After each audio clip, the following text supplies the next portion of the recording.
Hello student, inspire classes में आपका स्वागत है। आज अपन इसके आगे पढ़ते हैं जो मैंने कल आपको पढ़ाया था कि युग्मक संरचना के दौरान की कोशिका का विभाजन कैसा होता है, कि उसमें अर्धसूत्री विभाजन होता है। ये मैंने कल आपको समझाया था। आज मैंने कुछ नोट लिखा हुआ है। तो सबसे पहले तो मैं स्टूडेंट से कहना चाहता हूँ, जो इस वीडियो को देख रहा है वो पहले लाइक कर दे या कम से कम उसे पूरी व्यू को देखें। और ये इम्पोर्टेंट है आपके एनसीईआरटी का, जो इस बार राजस्थान बोर्ड ने जो सिलेबस चेंज हुआ है, एनसीईआरटी आया है, वो इन्हीं नोट्स में से आएगा। तो आप पूरा देखें और उसे कम से कम लाइक तो करें, ठीक है। तो आज अपन एक नोट पढ़ते हैं कि मोनेरा, ठीक है। जैसे मैं आपको ये पहली बार पढ़ा देता हूँ, फिर मैं आपको इसको अच्छी तरह समझाता हूँ। मोनेरा फंजाई सेवाल ब्रायोफाइटा का पादप शरीर अगुणित होता है, जबकि टेरिडोफाइटा, जिम्नोस्पर्म, एंजियोस्पर्म एवं मनुष्य का शरीर द्विगुणित होता है, ठीक है। अब इस चीज़ को समझना कि ये क्या कहना चाहता है। तो इसके लिए मैं आपको सबसे पहले एक चीज़ बता देता हूँ कि जब वर्गीकरण स्टार्ट हुआ था, जब बायोलॉजी के अंतर्गत वर्गीकरण चल रहा था, सजीवों का, प्राणियों का, पादपों का जब वर्गीकरण स्टार्ट हुआ था, तब इस दुनिया में जितने भी पादप व जीव जंतु, ठीक है, जीव जंतु, चाहे वो माइक्रो ऑर्गेनिज्म हो यानी सूक्ष्म जीव हो या कुछ भी हो, इन सबको 5 जगत में, ठीक है, जीव जंतुओं को 5 जगत में बांटा गया था। ध्यान से सुनना, कितने जगत में? 5 जगत में बांटा गया, 5 जगत में बांटा गया था। ये चीज़ याद रखना, कितने जगत में बांटा गया? 5 जगत में बांटा गया था। अब वो कौन कौन से जगत थे? तो देखो, सबसे पहले आता है सबसे पहले आता है मोनेरा जगत। मोनेरा जगत, और देखो मैं आपको इसमें बता भी देता हूँ कि मोनेरा जगत में ओनली फॉर बैक्टीरियाओं को रखा गया था। मोनेरा जगत में किसे रखा गया था? ओनली फॉर बैक्टीरियाओं को रखा गया था। ये चीज़ आपको याद रखना है, यानी कि जीवाणुओं को मोनेरा जगत के अंतर्गत रखा गया था, ठीक है। तो पहला जगत था मोनेरा। दूसरा जगत आया फंजाई, ठीक है, फंजाई जगत। और आपकी इंफॉर्मेशन के लिए बता दूं कि फंजाई जगत को सबसे पहले, जो फंजाई जगत में जैसे कवक आता है, ठीक है, कवक आते हैं, तो मैं आपकी बता देता हूँ कि कवक को सबसे पहले पादपों के अंदर रखा गया था, लेकिन इसकी कोशिका भित्ति, कवक की कोशिका भित्ति पेप्टिडोग्लाइकेन की बनी होती है, जबकि पादपों की कोशिका भित्ति सेल्यूलोज और पेक्टिन की बनी होती है। इस कारण कवक को पादपों से अलग कर दिया गया, जिसे उसे फंजाई के अंदर रखा गया। आगे बात समझ में? ये चीज़ें तो बेसिक है, नीट के लिए सबसे इम्पोर्टेंट होती है सारी चीज़ें। बेसिक इज़ द सबसे मोस्ट इम्पोर्टेंट थिंग, ये चीज़ याद रखना, सबसे मोस्ट इम्पोर्टेंट बेसिक होता है। तीसरा, फिर इसके बाद में आया प्रोटिस्टा। प्रोटिस्टा प्रोटिस्टा के अंदर यूक्लिना हुआ, पैरामीशिया हुआ, इनको रखा गया, ठीक है। यूक्लिना, पैरामीशिया, जो कि मतलब एक कोशिकीय जीव थे, लेकिन इनका शरीर मतलब बहुकोशिकीय था। सॉरी मैंने गलत बोल दिया, यानी इनका शरीर एक कोशिकाओं से मिलकर बना था, एक कोशिकाओं से, लेकिन कोशिका का प्रकार यूकेरियोटिक था, याद रखना। हालांकि मोनेरा जगत के जीवों का शरीर भी एक कोशिक होता है, लेकिन इनका शरीर प्रोकैरियोटिक कोशिकाओं का बना होता है। प्रोटिस्टा के अंदर जितने भी जीव आते हैं, यूक्लिना हो गया, पैरामीशिया हो गया, ठीक है, इनका शरीर भी एक कोशिकीय होता है, लेकिन यूकैरियोटिक कोशिका का बना होता है। तीसरा जगत आया चौथा जगत आया प्लांटी, ठीक है, प्लांटी या पादप जगत। अब पादप जगत का विस्तार बहुत बड़ा था, तो पादप जगत को 5 भागों में बांटा गया। पहला भाग बना आपके शैवाल, जिसे कुछ टाइम पहले थेलोफाइटा के नाम से जाना जाता था, थेलोफाइटा। अब इसका नाम पूरी तरह किताबों में शैवाल कर दिया गया है, तो आप थेलोफाइटा या शैवाल। दूसरा पादप था ब्रायोफाइटा। याद रखना स्टूडेंट, ब्रायोफाइटा को पादप जगत का उभयचर कहा जाता है, क्या कहा जाता है, पादप जगत का उभयचर।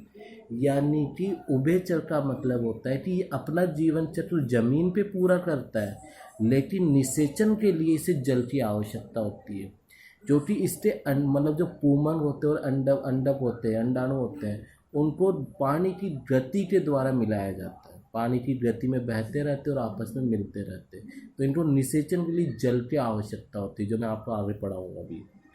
तीसरा जगत बना टेरिडोफाइटा। टेरिडोफाइटा स्टूडेंट याद रखना, टेरिडोफाइटा दुनिया में पाया जाने वाला सबसे प्राचीनतम पादपों में आता है। यानी कि जो टेरिडोफाइटा है, दुनिया में सबसे पहले आने वाले पेड़ पौधे टेरिडोफाइटा मतलब वर्ग के थे। तो याद रखना, दुनिया पर आने वाले जो पहले पादप थे वो टेरिडोफाइटा वर्ग के थे। ये सिल्वियन काल माना जाता है इनका, कि ये सिल्वियन काल में आए थे ये। चौथा जो इसका था टेरिडो आवर्त बीजी या फिर अनावर्त बीजी आवर्त बीजी कर लेते हैं। आवर्त बीजी, आवर्त बीजी का मतलब होता है एंजियोस्पर्म। आवर्त बीजी का मतलब होता है एंजियोस्पर्म। ठीक है, इसके बारे में अपना सेकंड चैप्टर पूरा दिया हुआ है, तो अपन आवर्त बीजी के बारे में पूरी तरह उसी में पढ़ेंगे। और पांचवा होता है अनावर्त बीजी।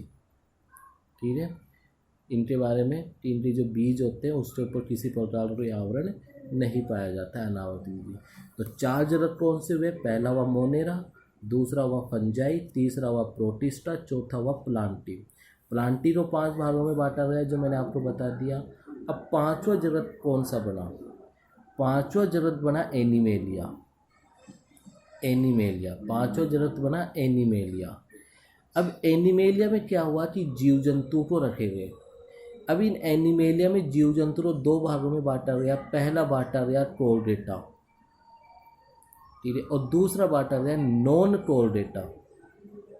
नॉन टोर्डेटा, याद रखना कि जो सबसे पहले आता है वो टोर्डेटा था, और दूसरा जो आया वो नॉन। हाँ स्टूडेंट, पहले थे टोर्डेटा और दूसरे थे नॉन टोर्डेटा। इस तरह पांचों जगत बने। अब मनुष्य होता है वो टोर्डेटा में आता है, जानवर होता है रीढ़ की हड्डी पाई जाती है तो टोर्डेटा में, और रीढ़ की हड्डी नहीं है तो नॉन टोर्डेटा में। इस प्रकार हमारे जीव जंतु को 5 भागों में बांटा गया। बात समझ में आई? आगे जो नोट था वो मैं आगे पढ़ते हैं। मोनेरा, फंजाई, शैवाल, ब्रायोफाइटा का पादप शरीर अगुणित होता है। यानी जो मोनेरा होता है, जैसे भी मैंने बताया, मोनेरा जगत, फंजाई जगत, शैवाल वर्ग है, ब्रायोफाइटा का पादप शरीर अगुणित होता है। यानी इनका पूरा का पूरा शरीर अगुणित कोशिकाओं का बना होता है, अगुणित होता है इनमें। जबकि टेरिडोफाइटा, जिम्नोस्पर्म और एंजियोस्पर्म एवं मनुष्य का शरीर द्विगुणित होता है। और टेरिडोफाइटा हो गया, ठीक है, आवर्त बीजी। जिम्नोस्पर्म का मतलब होता है अनावर्त बीजी, और एंजियोस्पर्म का मतलब होता है आवर्त बीजी। और मनुष्य का शरीर किसका बना होता है, द्विगुणित कोशिकाओं का बना होता है। हमारे शरीर में पूरी संख्याएं पाई जाती है, जबकि इनमें इनके अनुसार आधी संख्याएं होती है। आगे पढ़ते हैं युग्मक स्थानांतरण।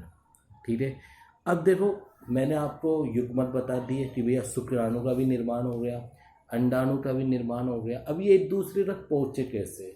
अगर मान लो प्राणी एकलिंगी है तो ये युग्मक आपस में मिलेंगे कैसे, निषेचन कैसे होगा, निषेचन की क्रिया कैसे होगी? तो ध्यान से सुनना, नर व मादा युग्मकों का एक दूसरे के पास पास आना, जिससे कि निषेचन की क्रिया संपन्न हो सके। यानी कि नर व मादा युग्मकों का, अब आप प्लांट मानते हो तो आप परागकण ले लो और अंडक ले लो, उनका एक दूसरे के पास आना।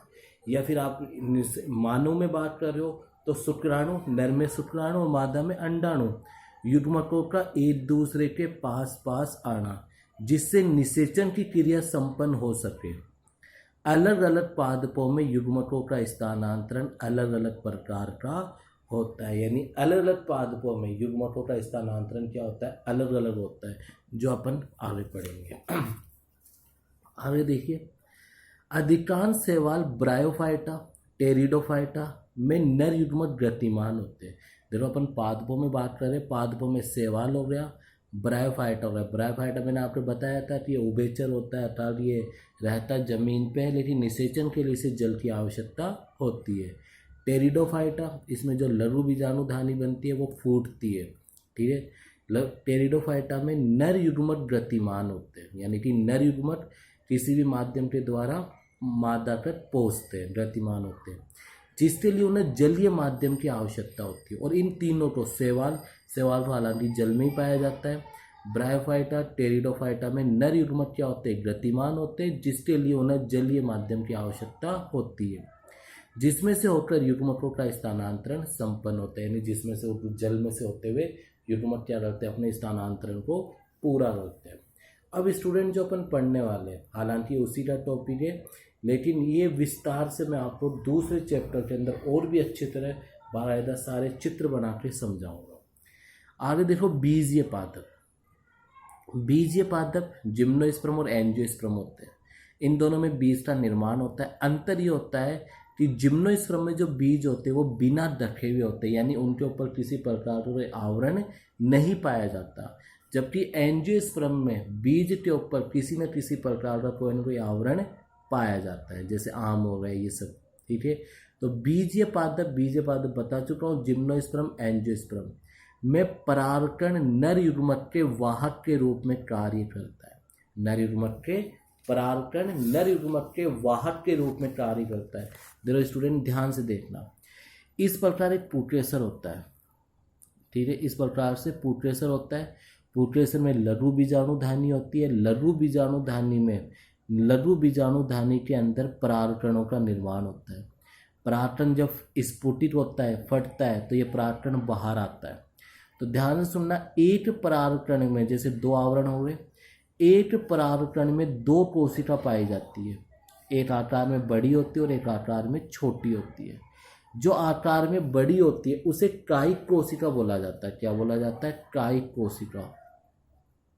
ठीक है, कायिक सेल। और जो आकार में छोटी होती है इसे जनन कोशिका बोला जाता है। क्या बोला जाता है? जनन कोशिका। और इस कोशिका में क्या होता है? दो नर युग्मकों का निर्माण होता है। क्या होता है? दो नर युग्मकों का निर्माण होता है। तो किसके अंदर निर्माण हो रहा है? परागकणों के अंदर, इसलिए वाहक का काम करता है।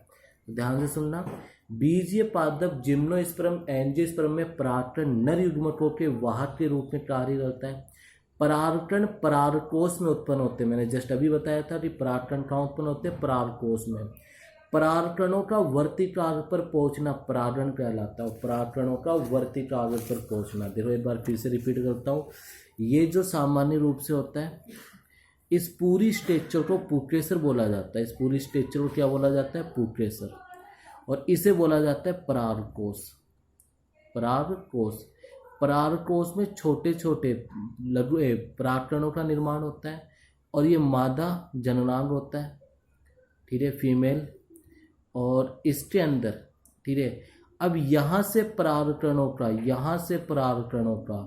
इसके ऊपर पहुँचना, यहाँ से परागकणों का इसके ऊपर पहुँचना, वर्तिकाग्र पर पहुँचना, क्या कहलाता है? परागण कहलाता है। तो परागकण परागकोश में उत्पन्न होते हैं, परागकणों का वर्तिकाग्र पर पहुँचना परागण कहलाता है। और परागकण वर्तिकाग्र पर अंकुरित होता है। और परागकण क्या होता है? अंकुरित होता है। अंकुरित कैसे होगा? जैसे मैंने अभी जस्ट आपको बताया कि ये इसके ऊपर पहुंचेगा। परागकण में दो कोशिका पाई जाती है। कायिक कोशिका से पराग नलिका का निर्माण होता है। कायिक कोशिका से किसका निर्माण होता है? पराग नलिका का निर्माण होता है। तो ये पराग नलिका का निकलना अंकुरित होना कहलाती है। अंकुरित होता है तथा पराग नलिका नर युग्मकों को बीजांड में प्रवेश कराता है। और ये पराग नलिका क्या करती है? नर युग्मकों को बीजांड में प्रवेश कराती है, जिससे नर युग्मक अंड कोशिका के साथ सलित होता है और निषेचन की क्रिया संपन्न होती है। इस प्रकार से ये पूरी प्रोसेस होती है। ठीक है स्टूडेंट, इस प्रकार की पूरी प्रोसेस होती है। Thank you.